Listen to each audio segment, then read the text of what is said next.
Hi my friends, welcome back to Shani classes. First of all good evening to everyone. शुभ संध्या। आ जाइए friends, कैसे हैं आप लोग? मुझे उम्मीद है आप बहुत अच्छे होंगे। मस्त रहिए, खुश रहिए हमेशा की तरह। आइए बात करते हैं आज के टॉपिक पे। यहाँ पर मैं आपकी कंप्यूटर की क्लास स्टार्ट कर रही हूँ। मैंने आपकी एक क्लास इसके ऊपर ऑलरेडी लेकर रखी हुई है। आज ये दूसरी क्लास है। आपके जितने भी सब्जेक्ट की क्लासेस मैंने स्टार्ट की है, सबकी प्लेलिस्ट को तुरंत बनाया है ताकि आपको क्लासेस मिलती रहे। और आपको ये बताना चाहती हूँ कि जो क्लास का टाइमिंग है वो मैंने इस बार थर्ड सेमेस्टर का 6 बजे रखा है। 6 PM पर शाम को हम डेली मिलेंगे। अभी फिलहाल मैं एक ही क्लास कर रही हूँ। आप लोग के सीटेट के एग्जाम है, वो सारे बच्चों के क्लियर हो जाए तो पंचुअलिटी भी मेंटेन हो जाएगी और आप लोग के मतलब आने से प्रेजेंस रहेगा, आप लोग की क्वांटिटी दिखेगी, सब कुछ होगा। तो मैं क्लासेस तब आप ज्यादा करूँ ताकि किसी बच्चे का छूट ना जाए वो सेक्शन। इसीलिए मैं अभी एक क्लास कर रही हूँ। शाम को 6 ही बजे है। आप अपने टाइम पर आइए, देखिए, पंचुअलिटी के साथ पढ़िए। कोई दिक्कत होती है तो कमेंट बॉक्स में पूछिए। 2 सेमेस्टर हमने वैसे भी कर लिया है। आप दूसरे को जानते हैं, पढ़ते हैं, देखते हैं, समझते हैं। आपके जो कमेंट्स रहते हैं उसका मैं रिप्लाई भी करती हूँ। कोई बातें होती हुई भी आपको बताती हूँ। तो जैसा कि हमने 2 सेमेस्टर में किया है, एक्सपीरियंस लिया ही हुआ है, तो उससे बेस्ट से बेस्ट थर्ड सेमेस्टर में भी करेंगे ताकि आप अच्छे से अच्छा नंबर गेन करें, बढ़िया पाएँ। और सबसे अच्छी बात ये पता है फ्रेंड्स, थर्ड सेमेस्टर का सिलेबस सारे सेमेस्टर से बहुत यूनिक है। बहुत बढ़िया सिलेबस है। आप देखोगे कंप्यूटर में भी काफ़ी यूनिक। सबसे अच्छी प्लस पॉइंट क्या है थर्ड सेमेस्टर की, वो है मैथ। मैथ थर्ड सेमेस्टर का बहुत ईजी है। सूत्र पे चीज़ें हैं, बहुत बढ़िया मैथ है। कोई बच्चा अगर अच्छे से प्रॉपर तरीके से हर एक चीज़ को पढ़ता हुआ चलेगा तो वो भी आप देख सकते हो। मैंने मैथ की 2 क्लास ली हुई है, प्लेलिस्ट भी बनी हुई है। जिन्होंने नहीं देखा देखेंगे, और भी क्लासेस करेंगे। टाइम बहुत है, आराम से हर एक चीज़ को आप डेली टाइम पर आइए, पढ़िए, देखिए। कोई प्रॉब्लम होती है पूछिए। आप जुड़े हैं शालिनी क्लासेस, मैं हूँ शालिनी। अगर आज आप पहली बार यहाँ पर आए हुए हैं और अभी तक मेरे से आपके टच में नहीं रह पाए हैं तो प्लीज़ चैनल को सब्सक्राइब करिए, वीडियो को लाइक करिए, टेलीग्राम को ज्वाइन करिए। वहाँ पर बहुत सारी चीज़ें शेयर होती हैं जो मैं यहाँ पर नहीं कर पाती हूँ। लिंक आपको हर एक वीडियो के कमेंट बॉक्स में टेलीग्राम का मिलेगा। अगर नहीं अटैच हो रहा है तब आप टेलीग्राम पर जाकर शानी क्लासेस सर्च करेंगे तो आपको वहाँ पर आसानी से मिल जाएगा। आप वहाँ से ज्वाइन हो सकते हैं। चलिए फिर फ्रेंड्स, स्टार्ट करते हैं आज की इस क्लास को। कैसी रहेगी क्लास, थोड़ा सा फीडबैक देकर जाइएगा। कोशिश करिए कि पूरा वीडियो ज़रूर देखा करिए एक बार, क्योंकि छोटी क्लासेस वैसे भी हो रही है। मैं ज़्यादा वक्त नहीं लेना चाहती हूँ आपका, तो आप भी अपने वक्त को निकालें और वो कीमती वक्त के साथ अपनी क्लासेस को अटेंड करें। चलिए, शुरुआत तो मैंने इस चैप्टर की कर ही दी थी ऑलरेडी। ये पहला चैप्टर है, दूसरी क्लास है। चलिए टॉपिक देखिए क्या है, सूचना एवं संप्रेषण तकनीकी।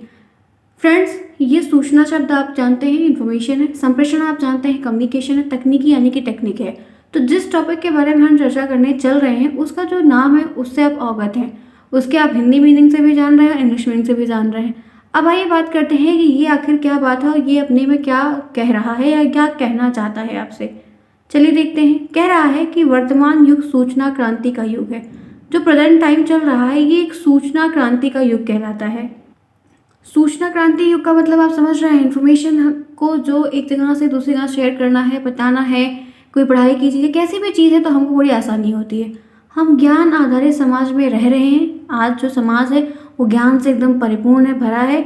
और ज्ञान किसी राष्ट्र की शक्ति है। ज्ञान जो होता है, नॉलेज जो होती है, वो एक राष्ट्र की पावर होती है एवं व्यक्ति के सर्वांगीण विकास के लिए भी बहुत ज़रूरी होती है। हर एक पर्टिकुलर इंडिविजुअल के लिए भी बहुत ज़रूरी है, उसके विकास के लिए ज्ञान बहुत ज़रूरी, क्योंकि नॉलेज है तो आप सब कुछ कर सकते हो। इस बढ़ते हुए ज्ञान पर तक तुरंत पहुंचने और उपयोग करने के लिए एक नवीन तकनीकी की आवश्यकता होती है। मतलब जो ज्ञान हमने, इस ज्ञान का मतलब ये नहीं है कि ज्ञान बस लेते रहो लेते रहो। जब आप उसको कहीं यूज़ करोगे, जब आप कहीं अप्लाई करोगे, तब वो ज्ञान आपका एक कहेगा कि हाँ हमने उस ज्ञान को सीखा, तो कुछ किया नहीं। तो आप बस लेते जाओ ज्ञान, लेते क्या ही किया फिर। तो आप जो है उस चीज़ को अमल करने के लिए आपको डेली डेली के लिए नई नई चीज़ों को उससे अटैच होना पड़ेगा, देखना पड़ेगा। इसके लिए सूचना और संप्रेषण तकनीकी बहुत अच्छी है। फिर आपको, अगर आप चाह रहे हैं कि जो आपने ज्ञान लिया है उसको उपयोग करना चाह रहे हैं, टेक्नोलॉजी का यूज़ करना चाहते हैं, तो उसके लिए इन्फॉर्मेशन और संप्रेषण, कम्युनिकेशन और आपकी इन्फॉर्मेशन, ये एक ऐसी टेक्निक है जो आपको इस काम में बहुत मदद करेगी। चाहे वो फील्ड से कोई बिजनेस का काम हो, चाहे वो पढ़ाई का काम हो, चाहे वो कोई कुछ भी चीज़ हो, एनीथिंग इन द वर्ल्ड। बहुत सारे वर्क हैं जो आप इसके साथ कर सकते हैं, कार्य कर सकते हैं, हेल्प ले सकते हैं और अपने काम को बेस्ट से बेस्ट कर सकते हैं। क्योंकि आप इसमें, क्योंकि हम जानते हैं कि फ्रेंड्स कोई भी काम हो रहा है, जैसे मैं पढ़ा रही हूँ, सपोज करिए टीचर के काम है, तो आप तक मेरी बात जो जा रही है वो एक माध्यम है यूट्यूब, वहाँ के थ्रू ये चीज़ें हो रही। लेकिन हमारे और के बीच कम्युनिकेशन हो रहा है ना, मैं बोल रही हूँ, आप लोग भी लाइव चैट में बोलते हैं, तो हमारा भी एक इन्फॉर्मेशन भी शेयर हो रही है और कम्युनिकेशन भी हो रहा है। तो हमने टेक्नोलॉजी का यूज़ करके इस चीज़ को आगे बढ़ाया, तो आपकी भी ग्रोथ हो रही है, मेरी भी हो रही है। तो दोनों क्या है, बेस्ट से बेस्ट तरीका है। यही एक बेस्ट एग्जाम्पल है। अब ये बिजनेस में अप्लाई करिए, पढ़ाई में अप्लाई करिए, या किसी और चीज़ में अप्लाई करिए, बातें करने में करिए, कोई और चीज़ बतानी है, कुछ भी करना है, आइडियाज़ प्लान करने करने हैं, प्रोजेक्ट बनाना है या कुछ भी करना है तो आपको हेल्प मिलती है। चलिए फिर ये टॉपिक आपका है, आगे बढ़ते हैं इसी के साथ।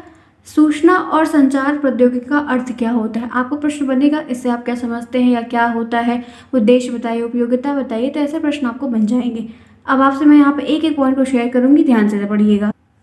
आइए बात करते हैं, देखते हैं। सूचना प्रौद्योगिकी आंकड़ों की प्राप्ति, सूचना इंफॉर्मेशन संग्रह, सुरक्षा, परिवर्तन, आदान प्रदान, अध्ययन, डिजाइन आदि के कार्यक्रम के निष्पादन के लिए आवश्यक कंप्यूटर हार्डवेयर एवं सॉफ्टवेयर अनुप्रयोगों से संबंधित है।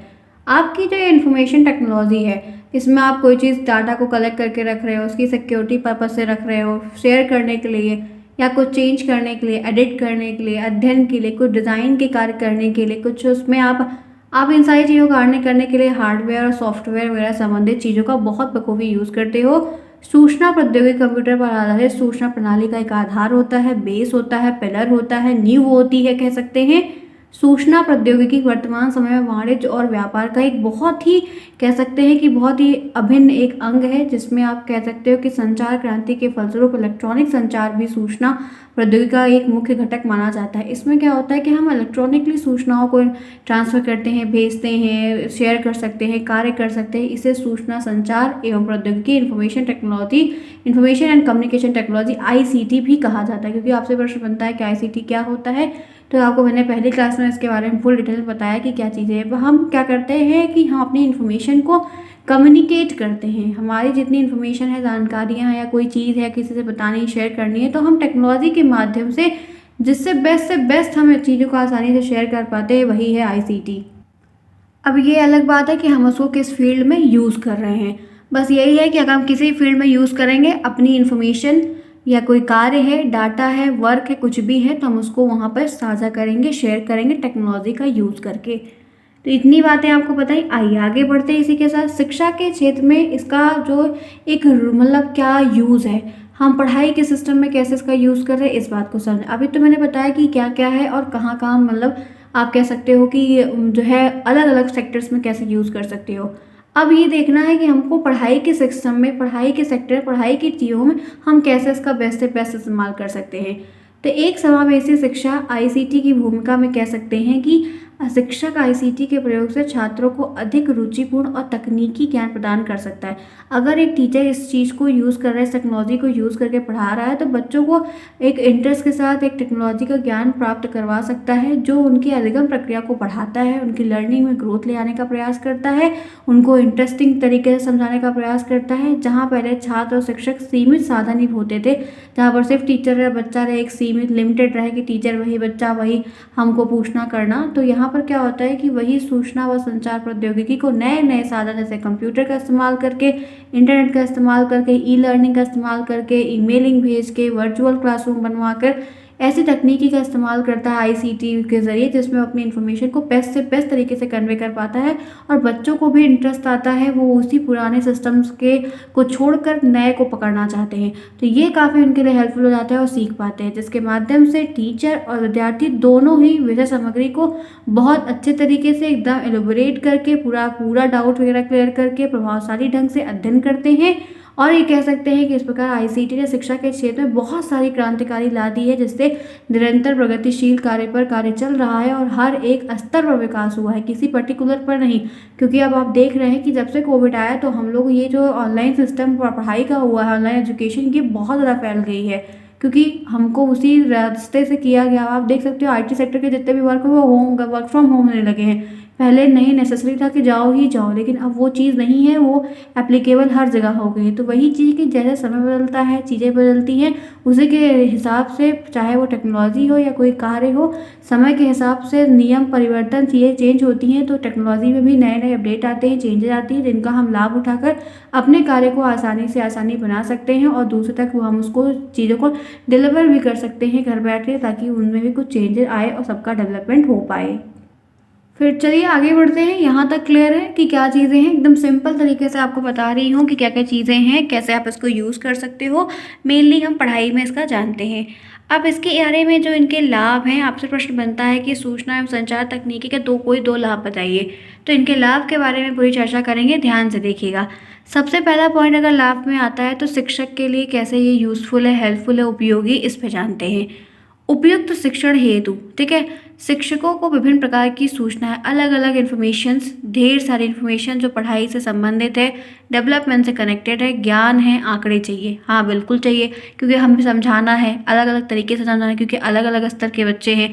एक टीचर हर अलग अलग लेवल में क्लास में लेता है, किसी में कुछ पढ़ाने के लिए, मतलब जैसे है तो साइंस का टीचर, लेकिन किसी में कुछ चैप्टर, किसी में कुछ चैप्टर, तो हर तरीके से सोचना पड़ता है कि हमें क्या करना है, तो उसके लिए काफ़ी इंपॉर्टेंट है। इन सबको ठीक प्रकार से दिलाने में सूचना समझना तकनीकी बहुत आप चाहते हो कि ये टीचर अगर चाहते हैं कि मैं हर एक क्लास में अच्छे तरीके से पढ़ाऊं, हर लेवल पर एक एक पॉइंट को, बच्चों को ईच पॉइंट को क्लियर करूं, सारी बातें उनको बताऊं, तो अगर वो इस तकनीक का, आईसीटी का यूज़ करके इस कार्यक्रम को आगे बढ़ाते हैं तो उनको बहुत हेल्प मिलती है, और इससे वो आसानी से बच्चे के मन को जीत लेते हैं। क्योंकि एक बात पता है कि जैसे आपके मन में, किसी के मन में आपको वो चीज़ करने की एक वो इंटेंशन जग जाती है, तो वो चीज़ काफ़ी अच्छी हो जाती है। तो ये सारी टेक्नोलॉजी का यूज़ करके उसको इतना बढ़िया, इतना पीसफुली, इतने इंटरेस्टिंग तरीके से क्रिएट किया जाता है कि बच्चों का मन ऑटोमेटिकली इसमें लग जाता है। ठीक है, जैसे आप देख सकते हैं छोटे क्लासरूम में स्मार्ट बोर्ड जो चलने लगा है स्कूलों में, सीबीएसई बोर्ड्स में, मतलब इंग्लिश मीडियम में देखते हो आप लोग कि तो बच्चों को वही एक तरफ पोएम आप पढ़ाओ, ट्विंकल ट्विंकल, नहीं मज़ा आएगा। लेकिन अगर वही आप वही जो है साउंड प्ले करके पूरी पोएम अगर रिकॉर्डेड वीडियोज़ में है, तो आप देखो बच्चे कितनी मज़े से देखते हैं। तो वो क्या हुआ कि मज़े से देखा, डांस भी थोड़ा सा किया, शारीरिक कार्य भी हुआ, और उसके बाद बच्चों ने पोएम भी सीख ली। तो एक पर दो काम हो गया, हेल्थ भी अच्छी हो गई और बच्चे ने पोएम भी सीख ली, आपका काम भी आसान हो गया। तो आपने क्या किया, एक टेक्नोलॉजी का यूज़ किया जिसके तरीके से आपने पढ़ाने को और रुचिकर बनाया। अभिक्रमित पाठ्यपुस्तक, शिक्षण मशीन और कंप्यूटर निर्देशित व अधिगम सामग्री अध्यापक को अपने शिक्षण कार्य को बेहतर ढंग से पूरा कर बालकों को ज़्यादा से ज़्यादा फायदा करने में कार्य आ सकती है। इसीलिए जब पहले अब ये सारी चीज़ें नहीं थी, ये सारी टेक्नोलॉजी वगैरह नहीं थी, सबको नहीं पता था, तो टीचर्स क्या करते, टीलम का ये उपयोग करते थे कि टीलम के द्वारा समझाने का प्रयास करें ताकि वो बच्चों का विकास रुके ना, उस चीज़ को सीख पाएँ, उनको एक कार्य में आगे बढ़ पाए। लेकिन अब इस टेक्नोलॉजी की और हेल्प मिल जाती है तो उनके कार्य में चार चांद। तो टीचर के लिए भी कहीं ना कहीं बहुत इंपॉर्टेंट है। अगर बात कर लेते हैं विद्यार्थी के उपयोग के लिए, तो बच्चे कैसे यूज़ कर सकते हैं या बच्चों के लिए कैसे ये हेल्पफुल है, तो बात करते हैं कि सूचना संप्रेषण तकनीक, आईसीटी के प्रयोग से विद्यार्थियों को सूचना के स्रोत से परिचित होना, कि इन्फॉर्मेशन का स्रोत कहाँ है, कैसे हम जानेंगे, हर चीज़ को कैसे समझेंगे, उनके द्वारा सूचना कलेक्ट करना। ठीक है, सारी सूचना आसानी से हम इसका माध्यम को यूज़ करके कलेक्ट कर सकते हैं, पा सकते हैं। उन्हीं प्रकार से हम उनको कलेक्ट करके व्यवस्थित से भविष्य में अपनी आवश्यकता के अनुसार यूज़ में ला सकते हैं। हमको उससे प्रशिक्षण भी मिलता है, हम काफ़ी चीज़ को सीख पाते हैं, व्यवहार तरीके से कर पाते हैं, हर क्या सही है, क्या गलत, इन्फॉर्मेशन सही है, गलत है, कहाँ से हम इसको सोर्स क्या है, क्या कहाँ से चीज़ें ओरिजिनेट हो रही हैं, कि कैसे क्या है। क्योंकि हमको गूगल पे वही सारी चीज़ें वो गूगल करते हैं तो मेन ही वेराइटीज़ दिखती है, तो हम उसमें सेलेक्ट करते हैं, देख पाते हैं कि क्या एग्जैक्टली बात क्या सही है, क्या गलत है। तो हर इन्फॉर्मेशन कह सकते हैं मिलती है। आप इसका यूज़ करके बच्चों को बहुत हेल्प कर सकते हो। कोई चीज़ जाननी है, कोई चीज़ शेयर करनी है, कोई चीज़ सर्च करनी है, कोई कार्य करना है, तो ये आईसीटी इतनी ज़्यादा यूज़फुल है कि हमें कोई चीज़ फंसती है तो हम तुरंत यूट्यूब पे जाते हैं, गूगल करते हैं, सर्च करते हैं, सर्फिंग करते हैं। तो उससे क्या है कि हमको हमारा काम जो हमको कोई और बताता या कहीं हमसे पढ़ते, खोजते, जाते, करते तो वक्त बहुत लगता और समय जाता, फिर हम मिलती है ना मिलती। लेकिन अब गूगल पे क्या है कि मोस्टली आपको ऐसा बहुत रेयर केस का ही कोई पॉइंट होगा, नहीं तो अदरवाइज आपको एक दो पैराग्राफ तो चीज़ें मिल ही जाती हैं। तो वो आपके लिए बहुत हेल्पफुल होती है। आप उनके बेस पे अपनी जो कार्य है, जो रुके हुए पेंडिंग, उनको कर पाते हो। तो बच्चों के लिए तो बहुत हेल्पफुल, प्रोजेक्ट बनाना हो तो, कोई कार्य करना हो तो, या कुछ भी क्रिएट करना हो तो हम यूट्यूब की भी हेल्प लेते हैं, गूगल की हेल्प लेते हैं। तो ये सारी चीज़ें बहुत हेल्पफुल करती हैं। एग्ज़ाम में हमको तैयारी करने में हेल्प मिल जाती है। ठीक है, तो बच्चों के लिए ये बहुत अच्छी टेक्नोलॉजी जिनका यूज़ करके बच्चे अपने भविष्य में आगे बढ़ रहे हैं। शैक्षिक नियोजनकर्ता प्रशासकों के लिए जो अरेंजमेंट करते हैं सारा वो उनके लिए कैसे है, तो शैक्षिक कार्यक्रम के नियोजन और शैक्षिक गतिविधियों को ठीक प्रकार प्रबंधन हेतु भी बहुत इंपॉर्टेंट है। अगर आप चाहते हैं कि पढ़ाने वाले सिस्टम में कोई भी चीज़ है वो अच्छे से अरेंज हो जाए, तो आप इनका यूज़ करके हेल्प कर ले सकते हैं। विभिन्न प्रकार के मूल्यवान बहुत अलग अलग तरीके से बहुत ही वैल्यूएबल है ये, चाहे वो पढ़ाई का हो या किसी भी फील्ड का हो, जिसमें आपको हेल्प मिल जाएगी, आपका कार्य आसानी से हो जाएगा। जैसे आप देख सकते हो, विद्यालय प्रशासन चलाना, स्कूल सिस्टम को पूरा चलाना बहुत आसान काम नहीं है। आपको विद्यालय सभी प्रकार की गतिविधि, हर प्रकार की एक्टिविटी को करवाना, मानव और भौतिक संसाधन की जितनी क्रियाकलाप है उनको भलीभांति से जानकारी रखना, अपडेटेड रहना, सारे आंकड़े को कलेक्ट करना, क्या करना है, कैसे इन्फॉर्मेशन शेयर करनी, किसको क्या देना है। तो कह सकते हैं कि सारी चीज़ को अरेंज करने के लिए काफ़ी हेल्पफुल है, जिसका आप यूज़ कर जैसे अरेंजमेंट है सारी जगह पे। आप इंफॉर्मेशन टेक्नोलॉजी ICT के हिसाब से आप देख सकते हो सारा चीज़। ऐसा आप सिस्टम लोग लगवाते हैं, करते हैं, मैनेज करते हैं। पहले से प्री प्लान होता है कितने टाइम ड्यूरेशन रहेगी, टीचर की छुट्टी वगैरह रहेगी, तमाम चीज़ें हैं जिसकी हेल्प से आप कार्य को कर सकते हो, पूरा स्कूल मैनेज कर सकते हो इसकी हेल्प लेकर। तो मैनेजमेंट के लिए भी बहुत ज़रूरी है। मतलब तो ये कह सकते हैं कि इसका जो लाभ है वो टीचर के लिए भी अच्छा है, बच्चे के लिए भी अच्छा है, स्कूल मैनेजमेंट के लिए भी अच्छा है। आगे चलो, मार्गदर्शन प्रदान करने वालों के लिए बड़ा उपयोगी। ये कैसे? निर्देशन और परामर्श सेवाओं के संचालन में, चाहे वह विद्यालय परिसर में चले या अन्य संस्थानों में चले या किसी समुदाय में चलाई जाए, सूचना और संप्रेषण तकनीक का सहयोग विभिन्न प्रकार से लाभप्रद हो सकता है। और निर्देशन और परामर्श सेवाओं के लिए तरह तरह की सूचनाएं, जानकारी और आंकड़े संप्रेषण की लगातार जरूरत पड़ती है।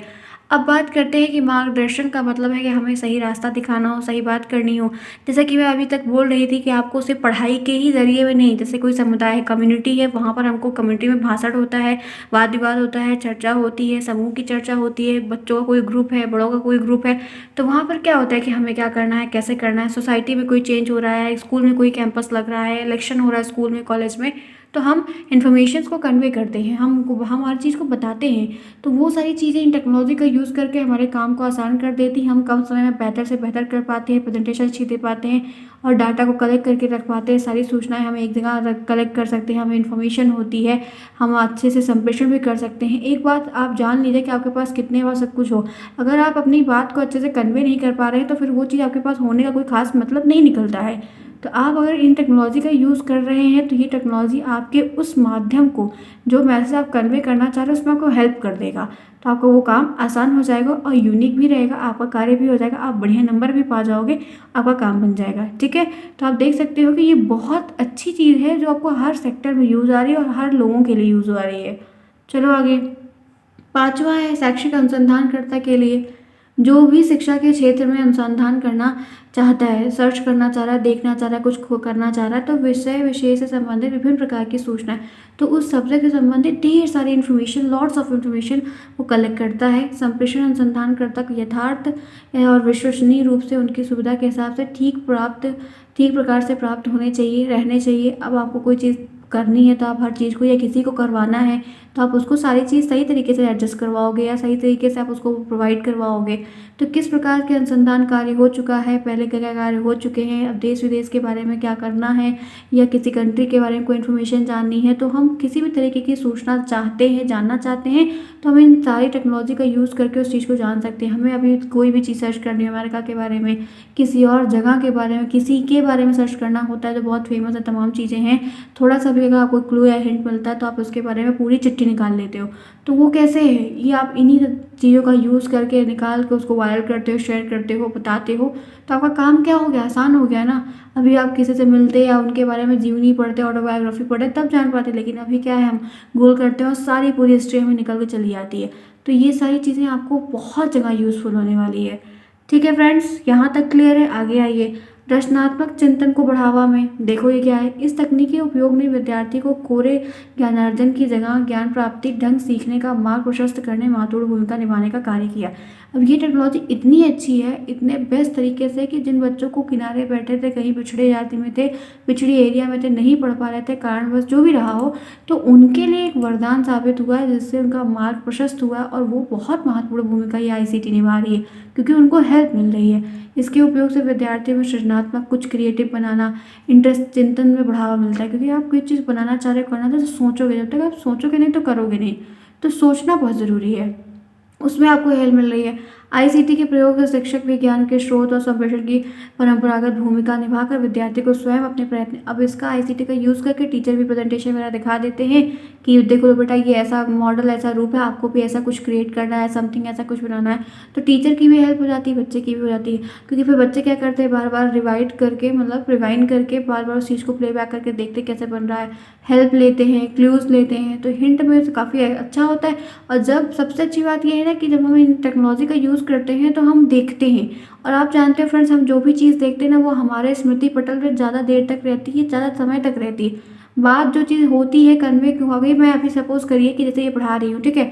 और मैं सिर्फ़ और सिर्फ़ यही इतनी बात, सॉरी, सिर्फ़ इतनी बात यही इतना लिख के, ये पूरा मैं आपको यहाँ पे कुछ भी ना लिख रहा हूँ, मैं ये सारी बात बोलती रहूँ, तो शायद वो ज़्यादा अच्छा नहीं होगा, आप उसमें नहीं समझ पाओगे, आपको मज़ा भी नहीं आएगा। तब तक ये बात वहाँ पे मेंशन नहीं लिखी थी कि मैं ऐसे आपको ना पढ़ाऊँ, जब तक ये हम कुछ करें ना या आपको समझाएँ ना, तो वो चीज़ मज़ेदार नहीं होती है। तो यही बात है कि जब आप ऐसी टेक्नोलॉजी को यूज़ करना चाह रहे हो या बच्चों को इसके माध्यम से कुछ दिखाते हो, तो बच्चों के दिमाग में वो चीज़ पंच करती है। बच्चे सोचते हैं कि अच्छा उसमें ऐसा था तो हम ऐसा कर सकते हैं, बार-बार देख सकते हैं, तो काफ़ी एक्टिव रहते हैं। ठीक है, आगे चलो। अधिगम के केंद्र बिंदु को बनाने में बड़ा सहायक है। ठीक है, ये क्या है? पहले शिक्षण अधिगम प्रक्रिया में जहाँ शिक्षण को ही महत्वपूर्ण माना जाता था को नहीं, वही शिक्षा के माध्यम में आईसीटी के प्रयोग शिक्षण के बजाय अधिगम को शिक्षण अधिगम प्रक्रिया का मुख्य केंद्र बिंदु मान दिया है। बता मतलब क्या है कि शिक्षण अधिगम प्रक्रिया में जहाँ पर शिक्षण सिर्फ टीचिंग का ही मेन रोल था, अब यहाँ पर क्या किया है कि इसका टेक्नोलॉजी का यूज़ करके टीचिंग पे ना कि लर्निंग पे ज़्यादा फोकस किया है, सिखाने पर फोकस किया है। ठीक है, अधिगम पर, अधिगम का मतलब क्या होता है? सिखाना। हर चीज़ को सिखाने के पर्पज़ से इसको जैसे बनाया गया है कि हर एक बच्चे का विकास हो पाए। अब शिक्षण अधिगम प्रक्रिया में शिक्षण और छात्रों के बीच बहुत सक्रिय और प्रयोजनपूर्ण अंतःक्रियाएं संभव हो पाए। अब इस टेक्नोलॉजी का जब से यूज़ होने लगा तो बच्चे बहुत एक्टिव रहते हैं, और वो पहले से हर चीज़ को सोच के उन दोनों में ऐसी तालमेल बैठ गई है कि ये चीज़ों को देख लेते हैं आसानी से और अपने कार्य में लग जाते हैं, तो वो काफ़ी हेल्पफुल हो रहा है। विद्यार्थी विषय के बारे में आवश्यक प्रारंभिक ज्ञान और टेक्नोलॉजी की मदद से पहले से प्राप्त कर सकते हैं। उनके पास पहले से वो चीज़ें हैं, तो आगे हमें नेक्स्ट लेवल में क्या करना है वो पहले से देख सकते हैं, या कोई चीज़ पहले से बहुत सारी लॉट्स ऑफ इन्फॉर्मेशन है तो हम उनको पहले से जान सकते हैं, समय से ज़्यादा जान सकते हैं। अतः वे कक्षा में अच्छी तरह से विशेष विषय में गहराई तक पहुंचने के लिए शिक्षक से प्रश्न पूछता है तथा आवश्यक विचार विमर्श में भाग लेने से सदैव तत्पर रहता है। फिर क्या होता है कि जैसे होता है ना कि हम कहते हैं कि टीचर लोग कभी भी हम लोग को कहते थे कि कल ये चैप्टर पढ़ के आना, इससे प्रश्न पूछा जाएगा, या कल हम लोग ये प्रश्न पढ़ाएंगे या चैप्टर पढ़ाएंगे, जो भी था, तो हम लोग पहले से पढ़ के जाते थे। उससे क्या होता है कि हमारा जो एक बार हमने पढ़ा फिर टीचर के साथ पढ़ा तो हमारा वो 2 बार रिवीजन हो गया। तो जब हम कोई चीज़ पहले से एक बार थोड़ा पढ़ के भी रखे हैं तो वो हमको पढ़ने में ना दोबारा रिवीजन जब करते हैं तो हमें एकदम कंठस्थ हो जाती है। अगर कोई डाउट रहता है पहले से, जब आप पढ़े रहोगे तभी आप डाउट हो, क्योंकि टीचर क्या करते हैं, जो बच्चे पढ़ के नहीं आते हैं तो बोलते हैं जाके पढ़ना, कोई दिक्कत होगी बता, तो ना बच्चा कोई पढ़ता है ना टीचर कोई इतना खास बताता है। लेकिन अगर वही चीज़ आप पहले से पढ़ के आए और टीचर कुछ बता रहा है तो आप टीचर को भी क्रॉस कर सकते हो कि देखो गलत नहीं करना है, लेकिन ये कहना था कि सर मैंने तो ऐसा पढ़ा था या मुझे ऐसा समझ में आ रहा है, अच्छा सर मुझे ये नहीं समझ में आ रहा है, तो ये चीज़ काफ़ी हेल्प करती है, क्योंकि और बड़े लोगों के लिए काफ़ी बढ़िया है। ठीक है, चलो। अधिगम के विद्यार्थी केंद्रित अनुसंधान में कैसे शिक्षा के क्षेत्र में आईसीटी के प्रयोग ने अधिगम के ब्रॉडकास्ट मॉडल भाषा विधि में अंतःक्रियात्मक मॉडल में परिवर्तित कर दिया। अब ये एक ऐसी सिस्टम आईसीटी जो आप अधिगम को कर रहे हैं ना, उन्होंने उस मॉडल को ब्रॉडकास्ट कर दिया बड़े रूप में, एक बड़ी एक्टिविटी मॉडल को प्रेजेंट किया जो बहुत चेंजिंग था। अध्यापक केंद्रित अनुसंधान को हटाकर विद्यार्थी केंद्रित, अब इसमें क्या था कि टीचर पहले जो टीचर था वही करता था, वही करवाता था, बच्चे वही, अब वो चीज़ हट गई है, अब इसने बच्चों के मन मुताबिक कार्य हो रहा है। आईसीटी ने ऐसी भूमिका निभाई कि टीचर के उस सेंटर को रिप्लेस किया। इस टेक्नोलॉजी के उपयोग ने आज यह संभव बना दिया, यह पॉसिबल कर दिया कि विद्यार्थी अपनी इच्छित सूचना, अपने मन की जो सूचना है, ज्ञान को स्वतः ही अपने ढंग से ले सकते हैं, जितना मन हो उतना पढ़ सकते हैं, ज़्यादा कम जैसी इच्छा वो कर सकते हैं, अलग अलग ऑप्शंस के तरीके से भी समझ सकते हैं। अतः उनके सामने अब ज्ञान के भंडार के इतने सारे सोर्स खुल गए हैं। इस तरह से शिक्षा अनुदेशन ग्रहण करने की चाबी छात्रों के पास कुल मिलाकर कह सकते हैं कि अब आ गई है, और फलस्वरूप जो है विद्यार्थी केंद्रित होता जा रहा है, बच्चा स्वरूप से खुद को इम्प्रूव करने के लिए, खुद को अच्छे कार्य करने के उसमें खुद बढ़ा रहा है। आप जैसे कोई चीज़ सर्च करना है आपके मन में है, आप आगे पढ़ना चाहते हो तो सर्च करके कर सकते हो ना, वही बात यहाँ पर बताई जा रही है। आई होप आप समझ पा रहे होगे, मैं बिना रुके आपको पढ़ा रही हूँ क्योंकि मैं इस मोटिव से चलूँगी कि आपके कोर्स जो पीछे है थोड़े बहुत रहे, पीछे तो फिलहाल नहीं है, हम अच्छे से सब कुछ करके समय के साथ चल रहे हैं, लेकिन ये है कि आप बिना एकदम बात किए फिर ड्रॉप ऑफ साइलेंट के साथ समझने का प्रयास करेंगे कि क्या बात आपको बताई जा रही है, वो बहुत इंपॉर्टेंट है हमारे लिए, क्योंकि थर्ड सेमेस्टर आप में इस समय आ चुके हैं, आपको यूपीटेट का पेपर भी देना है, तो थोड़ा सा उसके लिए सोचिए कि आप उसमें भी वक्त दें। यहाँ पे भी थोड़ा सा क्लास करें, आधे घंटे की 35 आपको 25 मिनट लगभग क्लास मिलेगी, आप इसको पढ़िए और यूपीटेट की भी तरफ फोकस करिए, क्योंकि आपको वो भी निकालना है अगर वैकेंसी आती है, ताकि आप भी बैठने के लायक बन पाओ या जैसा भी सीन रहता है। तो थोड़ा सा हम लोग काम जल्दी फटाफट और अच्छे तरीके से समझते हुए करेंगे। क्लास अगर पसंद आ रही है तो लाइक करना बिल्कुल ना भूलें, जो नहीं लाइक किया फटाफट लाइक करें। चलो आ जाओ, आगे आ जाओ। अब यहाँ पर इनकी कुछ सीमाएँ हैं जो मैं आपसे यहाँ पर शेयर करने वाली हूँ, फटाफट देखेंगे चलिए। सीमाएँ का मतलब है लिमिटेशन क्या है? क्या-क्या लिमिटेशन है? 2 नंबर के प्रश्न बन सकते हैं। पहला है कि सूचना और समन्वय तकनीकी का उपयोग करके संबंधी जो सुविधाएँ हैं, हमारे विद्यालय में अभी तक भी उपलब्ध नहीं हो पाई। सही बात है कि हर जगह ये अवेलेबल नहीं है, हाईटेक सोसाइटी, हाईटेक स्कूल तो वहाँ पर ही है। बहुत से विद्यालय ऐसे हैं जिनके संबंध में उपकरण, तकनीकी और समायोजन को खरीद नहीं सकते। बहुत सारे ऐसे लोग जानते हैं लेकिन खरीद नहीं सकते पैसे के अभाव में। तो ऐसी स्थिति में तकनीकी का उपयोग भी भाई, जब सारी चीज़ें आ भले लेकिन आप नहीं कर सकते हो तो फिर कोई मतलब ही नहीं है। तो एक दिक्कत ये भी देखने को आ रही है। शिक्षक को इस बात को लेकर आशंका जो है इस तकनीक के प्रयोग से बहुत कुछ उनके हाथ से निकला। टीचर लोग भी बहुत ज़्यादा जो जानते भी हैं, जो कर भी सकते हैं, लेकिन वो नहीं करते हैं। उनको लगता है कि हमारे हाथ से बच्चे चले जाएंगे। जब विद्यार्थी को स्वयं ज्ञान प्राप्त करने का खजाना ही हम अपने हाथों से दे देंगे तो वो फिर हमारे पास पढ़ने के लिए नहीं आएंगे। और वो इसका इसीलिए टीचर लोग जो होते हैं ना, वो खुलकर विरोध भी करते हैं कि अरे नहीं, कुछ नहीं है, समझ में नहीं आएगा, आप उसमें पूछ नहीं पाओगे, ये है वो है, बहुत सारी चीज़ें। तो कहीं ना कहीं जब आप किसी को भी लगेगा कि मेरा पत्ता कट रहा है, तमाम चीज़ें हैं, तो फिर वो ऐसी बातें जाहिर से बोलेगा। तो ऐसा भी देखने को मिलता है। हमारे विद्यालय में कार्य से जुड़े हुए विद्यालय अधिकारी, अध्यापक और अन्य विद्यालयों की कमियों को इस बात का ज्ञान नहीं होता है कि सूचना समझने के लिए बहुत, देखो क्या होता है कि किसी किसी को मालूम होता है, लेकिन कुछ लोग ऐसे होते हैं उनको ये बात नहीं पता रहती है। अब तो फिलहाल पता है लेकिन बहुत बहुत जगह नहीं पता है, तो वो लोग अवगत नहीं रहते हैं, तो ला नहीं पाते हैं, कार्य नहीं हो पाता है। ठीक है। पाठ्यक्रम दोनों क्रियाओं के संचालन के सक्रिय रूप से भागीदार बनाया जाता है और अनिवार्यता सूचना संप्रेषण तकनीकी उपयोग से सबसे बड़ी बाधा बन जाती है। फिर क्या होता है, चलाना, बहुत लोग हैं जो चला नहीं पाते, ऑपरेट नहीं कर पाते हैं, उन्हें नहीं आता है, उन्होंने कभी नहीं पढ़ा है, नहीं चलाया, नहीं सीखा है। तो उससे भी क्या होता है, फिर उनके अंदर जो है वो जब नॉलेज नहीं है तो वो फिर मज़ा नहीं आता है और फिर अच्छे से बता नहीं पाते हैं, उतना प्रभावशाली नहीं कर पाते हैं। वो उनको डर लगा रहता है क्योंकि उन्होंने कभी किया नहीं है। नेक्स्ट है सूचना और संप्रेषण तकनीकी के उपयोग के संदर्भ में शिक्षक को जो आशंका है, प्रमुख कारण सेवा पूर्व या सेवाकालीन किसी भी प्रकार के शिक्षक प्रशिक्षण कार्यक्रम में सूचना और संप्रेषण तकनीक को विद्यालय शिक्षा में प्रयुक्त करने हेतु शिक्षकों को तैयार नहीं किया जाता। इसमें क्या होता है कि टेक्नोलॉजी वगैरह तो जैसे पेपर में दर्ज कराने के लिए ले आ जाते हैं कि हाँ हमारे विद्यालय में फला फला चीज़ें हैं, और पेपर पे ऑन पेपर पे दिखा देते हैं या फोटो खींच के भेज देते हैं, लेकिन उनका यूज़ नहीं होता है क्योंकि किसी को आता ही नहीं है, तो रखी रहती है। ऐसे बहुत सारी चीज़ें होती हैं जो आप देखेंगे, आप जहाँ पर डीलेट वगैरह भी कर रहे होंगे ना, वहाँ पर भी बहुत सारी चीज़ें ऐसी हैं रखी रहती हैं जो बस जैसे स्कूल बनता है, मान्यता ली जाती है तो आपके यहाँ ये होना चाहिए तो वो कर लेते हैं, उनका यूज़ कभी नहीं करते। तो ये टेक्नोलॉजी वगैरह कितनी भी आ जाए, जब आपको ऑपरेट करना नहीं आता, आप किसी को सिखाओगे नहीं, कोशिश नहीं करोगे, तो फिर वो मतलब क्या है, बेकार ही हो जाएगा ना। तो ये सारी लिमिटेशन है।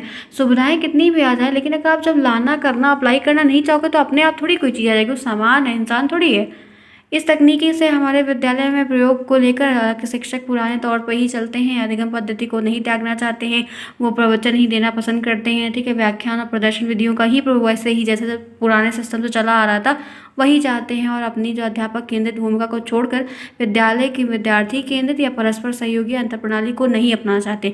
और फिर टीचर लोग को भी रहता है कि बच्चे हमसे पढ़ने नहीं आएंगे, फिर हमारी नौकरी चली जाएगी, हम कैसे कार्य करेंगे। तो ये डर भी कहीं ना कहीं बैठा रहता है उनके मन में, क्योंकि जब उनको पढ़ने का पूरा रास्ता, इस तरह से तरीका ही मिल जाएगा तो वो क्यों करेंगे। जैसे कि अभी आप लोग, सच बताऊं फ्रेंड्स, सीधी सी बात है कि आप लोग जो यहाँ पे पढ़ाई कर रहे हो, अगर आपके कॉलेज में प्रॉपर तरीके से क्लास एक अच्छे तरीके से चलती होती, इतने पैसे लिए गए हैं, तो आज शायद आप मेरे पास पढ़ने के लिए ना आते, ना करते। लेकिन कुछ नहीं होता है, शुरू शुरू में थोड़ा बहुत होता है, जब बच्चे जान जाते हैं तो बच्चे भी नहीं जाते हैं और टीचर्स भी इंटरेस्ट के साथ नहीं पढ़ाते हैं। अगर यही क्लास आपको वहाँ प्रोवाइड की होती तो शायद आप भी 10 से 3 का जो कॉलेज रहता है, 4 का, आप जाते, पढ़ते, देखते, सीखते, समझते। लेकिन ऐसा कुछ भी नहीं होता है, जबकि समय मॉडर्न चल रहा है, सारी चीज़ें हैं। तो उसी तरीके से आप सोच सकते हो कि जब जो लोग नहीं करना चाहते हैं उनको फिर क्या ही होगा। तो ये सारी बातें हैं, दिक्कतें हैं जो मैंने आपसे शेयर की। चलिए फ्रेंड्स, आज काफ़ी अच्छी क्लास हुई, मैंने खूब पढ़ाया, बताया। क्लास कैसी लगी बताइएगा, फीडबैक दीजिएगा अपने छोटे से, लाइक करना बिल्कुल ना भूलें। आपको डेली आना है शाम को 6 बजे। अब मैं इसके आगे नेक्स्ट क्लास में नया चैप्टर या नई चीज़ें जो भी रहेगी कंटिन्यू करूँगी, बताऊँगी। डेली 6 PM पर फिर मिलेंगे कल। तब तक के लिए take care, bye bye, see you soon friends.